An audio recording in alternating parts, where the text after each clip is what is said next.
ಕನ್ಯಾ ರಾಶಿ ಆಗಸ್ಟ್ ತಿಂಗಳ ಭವಿಷ್ಯ. ಯಾರ್ಯಾರು ಕನ್ಯಾ ರಾಶಿಯವರು ಇದ್ದೀರೋ ನಿಮ್ಮೆಲ್ಲರಿಗೂ ಅದ್ಭುತವಾದ ಒಂದು ಮಾಸ ಅಂತಾನೆ ಹೇಳ್ಬೋದು. ಯಾವುದೇ ಕೆಲಸ ಕಾರ್ಯಕ್ಕೆ ಕೈ ಹಾಕಿದ್ರು ಜಯ ನಿಮ್ಮದಾಗಿರುತ್ತೆ. ಮತ್ತೆ ಹಣಕಾಸಿನ ವಿಚಾರಕ್ಕೆ ಬಂದಾಗ ಯೋಚನೆ ಮಾಡುವಂಥದ್ದೇನಿರಲ್ಲ. ಎಲ್ಲಾ ಮೂಲಗಳಿಂದನೂ ಹಣದ ಸುರಿಮಳೆ ಅಂತಾನೆ ಹೇಳ್ಬೋದು.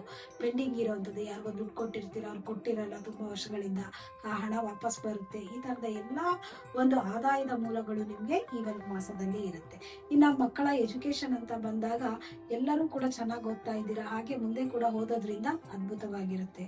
ಆರೋಗ್ಯದ ವಿಚಾರ ಬಂದಾಗ ಸ್ವಲ್ಪ ಕಾಲು ನೋವು ಹಾಗೆ ಹೊಟ್ಟೆ ನೋವು ಇರುತ್ತೆ, ಇದ್ರ ಕಡೆ ಒಂದು ಗಮನವನ್ನ ಕೊಡಿ. ಹಾಗೆ ದಾಂಪತ್ಯ ಮತ್ತು ಪ್ರೇಮಿಗಳ ವಿಚಾರ ಅಂತ ಬಂದ್ರೆ ಪ್ರೇಮಿಗಳಿಗಂತೂ ತುಂಬಾ ಅದ್ಭುತವಾದ ಒಂದು ಮಾಸ ಅಂತಾನೆ ಹೇಳ್ಬೋದು. ದಂಪತಿಗಳು ಪುಣ್ಯ ಕ್ಷೇತ್ರಗಳಿಗೆ ಹೋಗಿ ಬರೋದ್ರಿಂದ ಕೂಡ ಒಳ್ಳೇದಾಗುತ್ತೆ ಈ ಒಂದು ಮಾಸದಲ್ಲಿ. ಹಾಗೆ ಮೌನತಂ ಸಮ್ಮತಿ ಲಕ್ಷಣಂ ಅಂತ, ಯಾವುದೇ ಒಂದು ಕೆಲಸ ಮಾಡ್ಬೇಕಾದ್ರೂ ನನಗೆ ಗೊತ್ತು, ನಾನು ಮಾಡಿದೆ ಅನ್ನೋದಕ್ಕಿಂತ ಓಕೆ ನನ್ಗೇನು ಗೊತ್ತಿಲ್ಲ ಅಂತ ಇರೋದ್ರಿಂದ ಕೂಡ ನಿಮ್ಗೆ ಲಾಭವೇ ಆಗುತ್ತೆ. ಹಾಗೆ ಅದೃಷ್ಟದ ಸಂಖ್ಯೆಗಳು ಅಂತ ಬಂದಾಗ 5, 9, 7 ಈ ಒಂದು ನಂಬರ್ಗಳು ಅದೃಷ್ಟದ ಸಂಖ್ಯೆ ಆಗಿರುತ್ತದೆ. ಒಟ್ಟಾರೆಯಾಗಿ ಕನ್ಯಾ ರಾಶಿಯವರಿಗೆ ಈ ಒಂದು ಮಾಸ ಅದ್ಭುತವಾದ ರಿಸಲ್ಟ್ ಅಂತಾನೆ ಹೇಳ್ಬೋದು. ಧನ್ಯವಾದಗಳು.